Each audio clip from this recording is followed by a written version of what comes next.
নাসাইতে হাদিস এসেছে, আরবাউল লাম ইয়াকুন ইয়াদাউহুন্না সাল্লাল্লাহু আলাইহি ওয়াসাল্লাম, চারটি আমল নবীজি কখনোই ছাড়তেন না।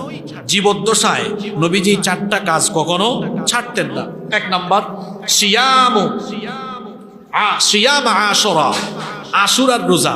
এ তো জিলহজ মাসের পরে মুহররম মাস আসলে আমাদের দেশে কিছু মানুষ হাই হাসান হাই হুসেন, কিছু মানুষ পাবেন হাই হাসান হাই হুসেন, আর কিছু মানুষ কারবালার ঘটনা নিয়ে পড়ে আছে।